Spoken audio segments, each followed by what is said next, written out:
Good morning, I'm Willie and welcome to Horsepower. Today we're at the Globe Mine Hill Climb. This is on the beautiful west coast. We've got the Celica here in tow. This is a really cool event. I did this last year and did a video on it, so if you want to go see how I did last year, go and check that out. In that particular event I blew up my 3S and cracked a block, so it was disappointing. Today we've got the updated Celica, so hopefully we're going to go even faster and hopefully reliable. There's some pretty cool entries here. We've got another Celica here. We've got my good mate Sam Gardner and his awesome Subaru Legacy. Mr. Jason as the co-driver. Let's get into it.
Hill climb obviously didn't go well.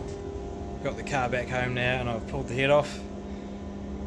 Before I did that I checked the spark plugs. Looks okay. Not too bad. Yeah, looks a bit shit. Whoa, what the fuck?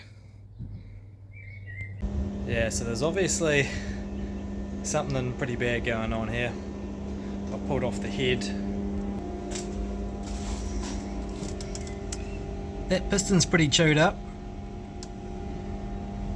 And there's also a wee bit of stuff in that one. And that one. Number 4 looks pretty good. Where it gets interesting is the cylinder head. Whoa, holy shit. Interestingly enough, I found the exhaust valve made its way up back into the intake manifold. So that's the intake valve there, squished into the head. So what it's done is it's dropped a valve. I'm not exactly sure why or how. And then once there's a loose valve floating around in here, then that's the result. So it's obviously broken the intake valve. I suspect it's dropped an exhaust valve due to the exhaust back pressure, maybe due to the anti-lag, and once the exhaust valve goes then it's just complete carnage. So the exhaust valve has gone back up through the intake, snapped off the intake,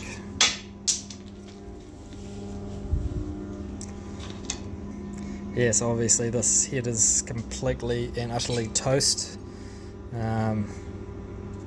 Some more artwork for my wall of shame. So yeah, that's very disheartening. Add to that, some shrapnel went out the exhaust port through the turbo and destroyed the turbine wheel. So that rather expensive Borg Warner EFR is also toast. So yeah, it's been a very expensive weekend for me. So what I'm going to do next is basically do some research, go talk to some people and get as many different opinions as I can. I'm not an engine builder, I'm not an expert in these things, so I think it's best I go seek some advice elsewhere. not just take one person's advice, see if there's like a consensus out there as to how to fix these. To be honest, there's actually not many people doing this with these cylinder heads. There's obviously a few guys that have made a lot of power.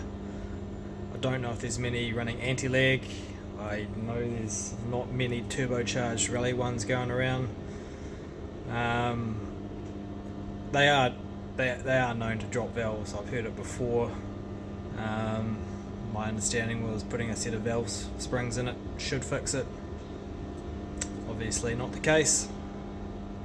So there's a few things I know we can improve on. So my theory to start with is one, shimless buckets. So it's quite likely that there was some valve float and the shim, which is between the valve and the bucket, has popped out of its place, and then that holds the valve down, and then the piston comes up and whacks it. And that's actually an easy thing to sort. Toyota makes some valveless buckets which can go straight into this, but that doesn't solve your valve floating problem to begin with. It just means that if they do float, they come back to where they should do every time. We could probably put in some better valves as well, so Ferreira do some valves. Again, that's not going to help your floating problem. If floating is the problem, we can add some stiffer valve springs. I don't know how stiff we can go before we start running into other problems. I've also heard that running bronze valve guides can help as well, as it transfers heat quicker, so it takes heat out of the exhaust valves, and so it makes them stronger effectively once they get hot. Anytime a metal is warm, it gets weaker, so we want to try and get all the heat out of the exhaust valves as we can. Anyway, so now is just the time to do some research, make a plan for how we're going to fix this. It's probably going to sit here for a while. I've got another rally car I can play with, so I can go have some fun with that. But for now, that will be it for Celica things.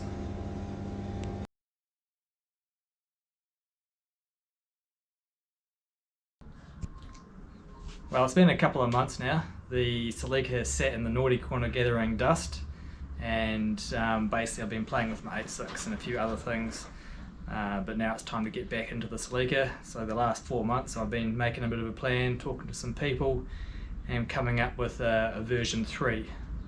So the first part of that is a new block. So here we go. This is much the same as the previous one with a few subtle upgrades. So just as before, 5S block. This one is actually slightly different than what I've used previously. So here in New Zealand we get all different kinds of 5S blocks. We get them made in Australia and we get them made in Japan.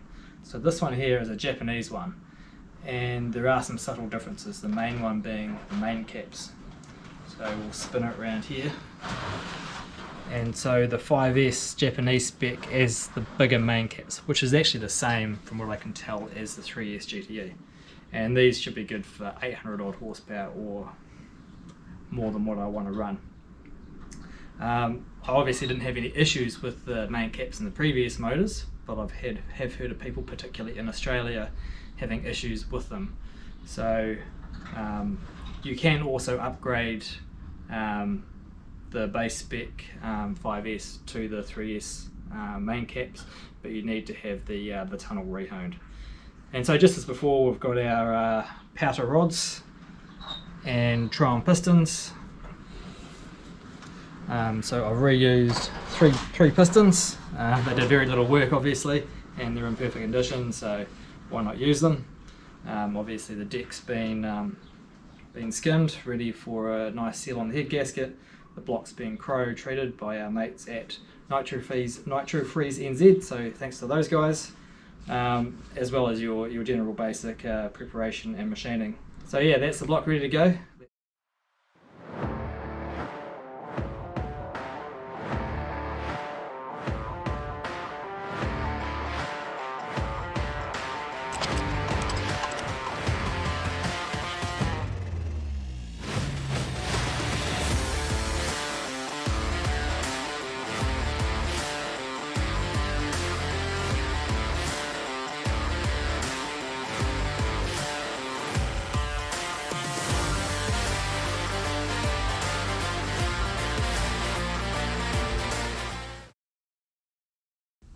And here is the head in all its glory. The previous head was a very basic setup, essentially a factory head with valve springs. This is a bit of a different beast. This is basically a full build. So what's changed? First of all, this is a manual head. So the 3SGE Gen 5 comes in two variants, the automatic and the manual head. Obviously the auto ones are connected to an automatic transmission and the manual ones are connected to a manual. But strangely they've made the spec of the engine different between them, and most of that spec is in the head. And so with the manual ones, they have bigger cams, and as such they have bigger buckets, and they have titanium valves and bigger valve seats to suit. The manual head as a base is a better starting point for that reason. A big thanks has to go to PK from Kennelly Cams, who has machined all of this and made it all happen. So the recipe here: stainless valves, intake and exhaust. These are not for a 3SGE, these are off a Honda, and the intakes and exhausts are both from Honda, but different Hondas. The factory manual head comes with titanium valves, and these are a little brittle when you give them a lot of heat, and this head is all about reliability. What happened before cost me a lot of money, so we don't want it to happen again. So we have stainless valves here, and these are an aftermarket thing which are sort of well renowned to cope with high heat and high RPM. Coming up to the top here we have factory cams. So these are a very aggressive cam for a factory cam, and there is possible gains from bigger cams, especially in the exhaust. I think the gains will be very limited, just due to how good they are out of the box. So I'm going to run with these for now. The previous cams I used were the automatic spec cams, which were slightly smaller, and I was very happy with how they ran. They made awesome power, awesome response. These I expect to make slightly more power. And the key to all of this, probably the most important thing, is the valve spring setup. So the problem we had before was that the valves were staying open with high exhaust pressure and pistons were touching valves. So we've done all we can here to put as much valve spring in there as we can. By as much valve spring I mean the highest rate possible, which basically does everything it can to keep the valve closed and keep the valve in contact with the cam. Now there's no off-the-shelf dual valve spring for this engine, so PK has sourced something that he is keeping a bit secret, but they're a dual valve spring from some completely different engine, but has been made to work with this head. As well as that, one thing that can happen, that if your valve's been held open, your bucket is no longer touching the cam, and then your shim, which is under the bucket, can fall out, and that will be fairly catastrophic. And there's a fairly easy way to fix that, and that's just to delete the shim entirely. There is a fair bit of work. You need to weld up the top of the valve, and that is the only way to clearance it, and then you need to machine your valves back. So PK has also given these ports a nice wee port and polish, nothing too crazy, just to clean them up and get the easy gains. So that is the head package. As you can see, it's there's a lot of work that's gone into that, also a lot of money. So it should A, make more power, and B, hopefully be very reliable. Let's now put it onto the engine.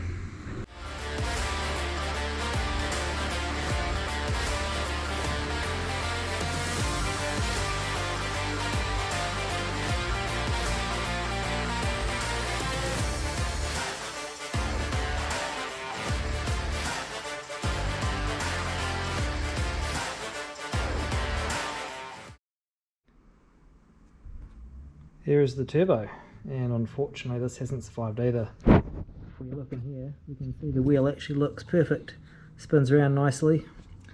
But we go around to the back. Oh no, where's the turbine wheel gone? So obviously that wasn't making any boost, and unfortunately it has quite badly damaged I don't know if you can see in there, but quite badly damaged the housing. So unfortunately this very nice, very expensive turbo is completely toast. So the options are to obviously replace it with exactly the same one. I was really happy with the power this turbo made and the responsiveness of it. It's quite incredible really with this new turbo technology.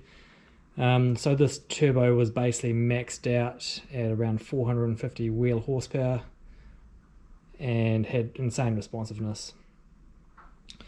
So it would be wise to just keep what we have here, but I can't help but play with things, so I have upgraded a little bit. And here is the upgraded turbo. Again, Borgwarner EFR.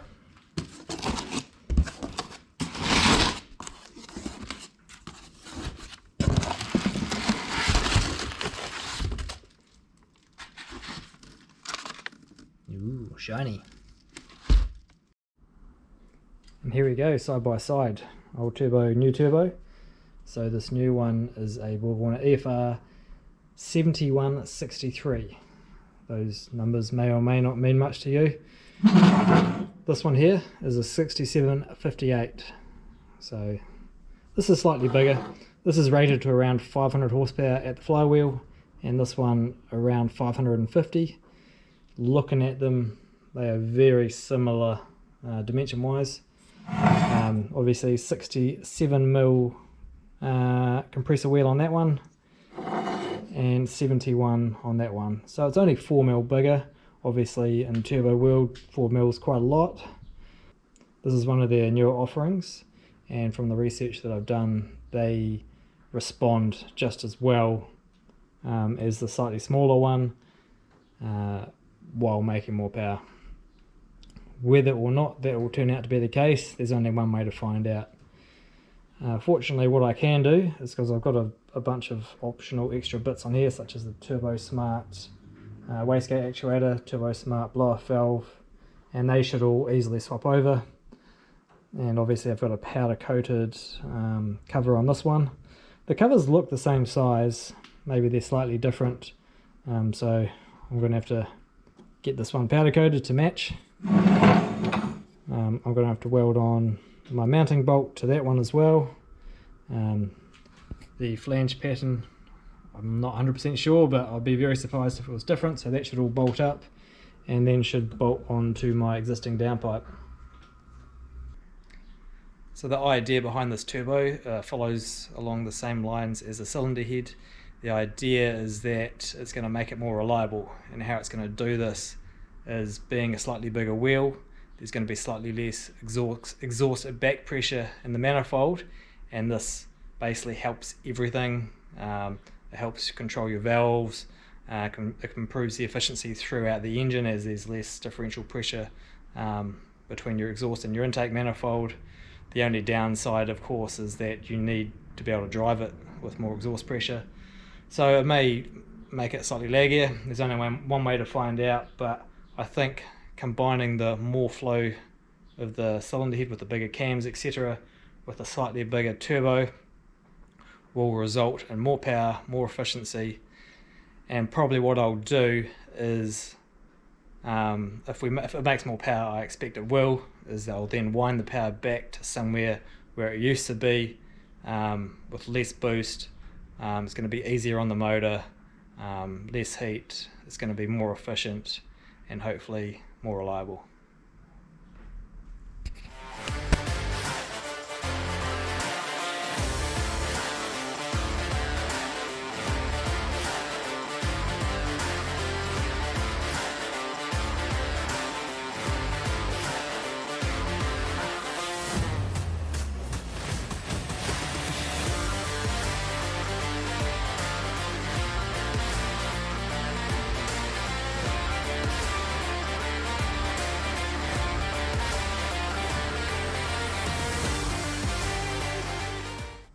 Now we've got that turbo apart, we can see, maybe not surprisingly,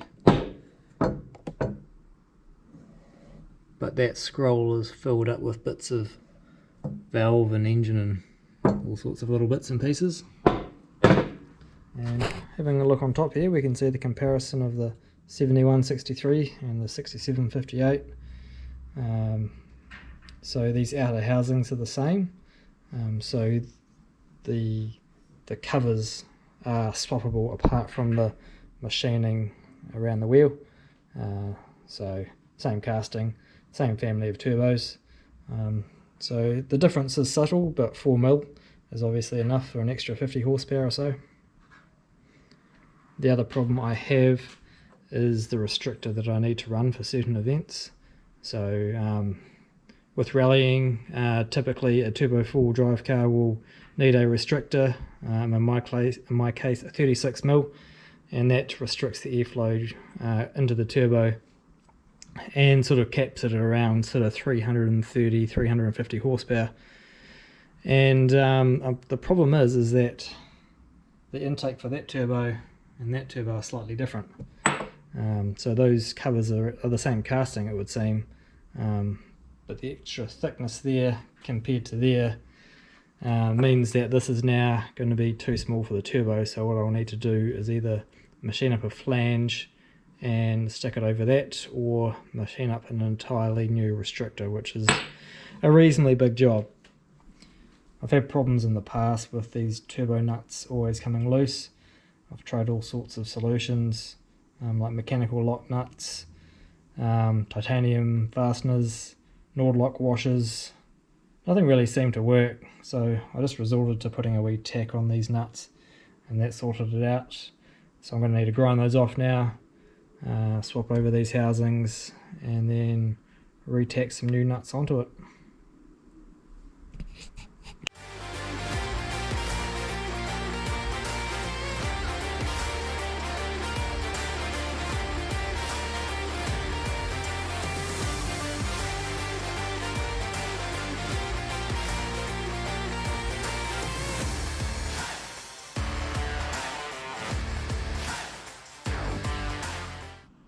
The engine is now assembled. If you're keen to see how I do this, have a look at one of my previous videos. There's many little custom bits and intricacies that go into making the 5S GTE beams all work together. I'm not going to repeat myself. So yeah, if you want to go see how that's done, watch my older video. What I am going to change though is the clutch.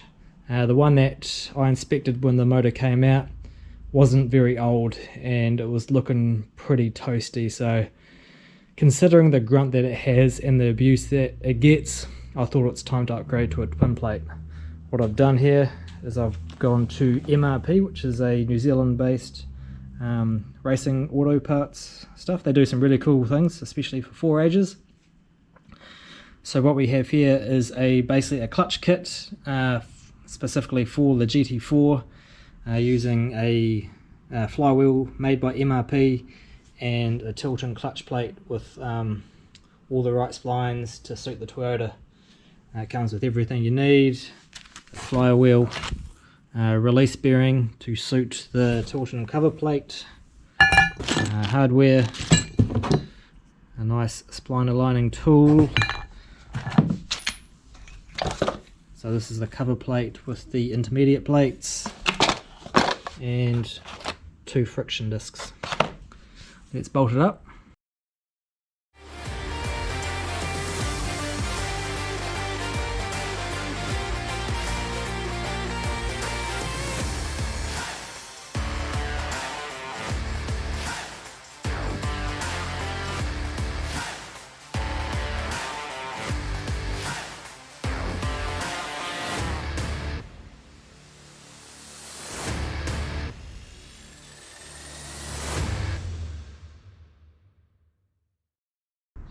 Alright, the engine is back in.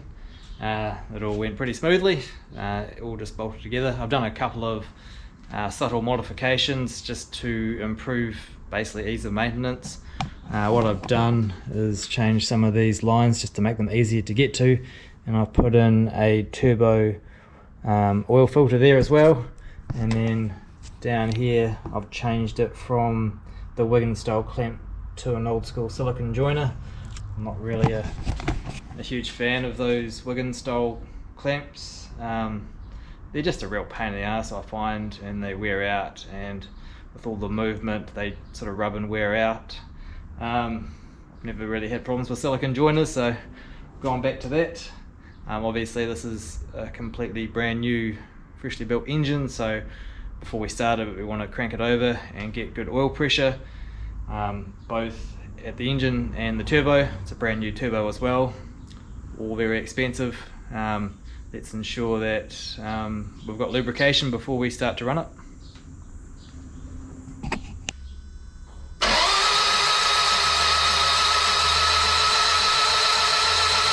Right after taking the spark plugs out and giving it a crank, it's brought up really healthy oil pressure, and we also have oil coming out of the drain of the turbo, which means it's flowing through there as well.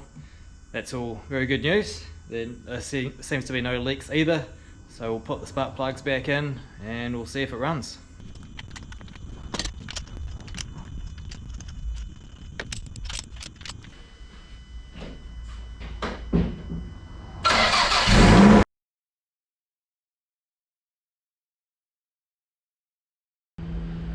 Right, we are down here at SAS. We've got the Celica strapped on the dyno and we're basically ready to roll. What we also need to do is give this motor a run in. I figure it's going on the dyno, so we may as well do it there. And as we've done before, if you've been following the series, we do 4 tunes. So there's 4 different states in which I'm going to use this car. So the first tune will be pump gas unrestricted. Second tune will be pump gas with a restrictor. Third tune, restrictor, ethanol, and finally, and the one we expect the most power, is unrestricted ethanol.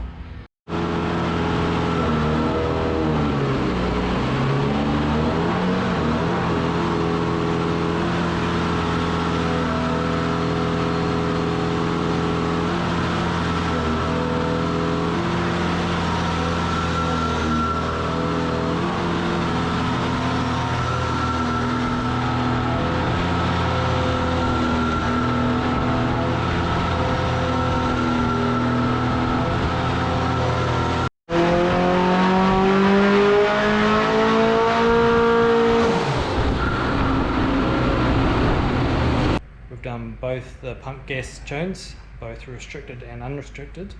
Unfortunately, it's actually made less power than on the previous motor setup. The reason being is that it's heavily knock limited, and we're not 100% sure why, but Jason the tuner suspects that it's due to old fuel. It's about 4 months old, and he's had experience before where the its MPD 100 octane goes off and doesn't last more than a couple of months, and that fuel's about 4 months old. So I'm hoping that's the issue. It's not a huge concern right now because I usually will run the car on some kind of ethanol mix. You can see the graph here. So this is the restricted tune. So we've made 260 horsepower and previously it made 280 horsepower. So this is the unrestricted, and it made 380 and it previously made 398. So it is what it is. It's now time to drain the fuel and put some ethanol in it and see what it's really going to do.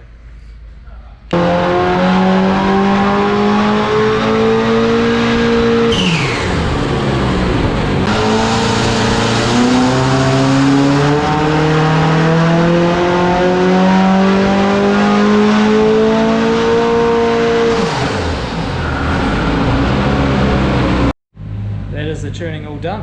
There's some good news and bad news. The good news is that the tuning went flawlessly. There were no issues with the car.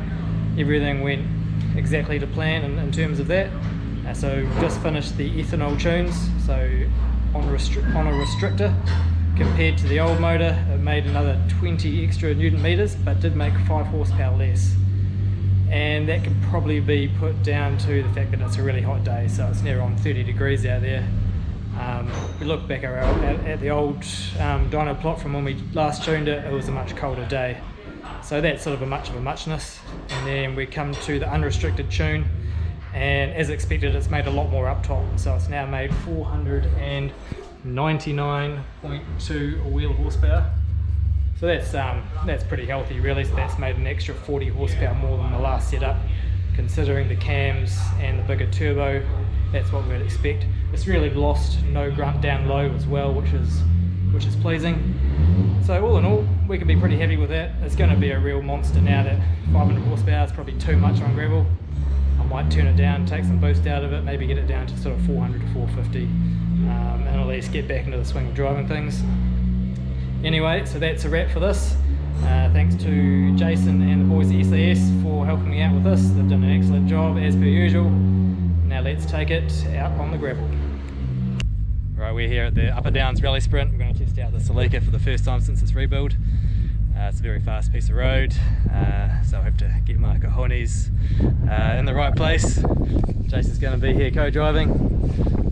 Yeah, let's get into it.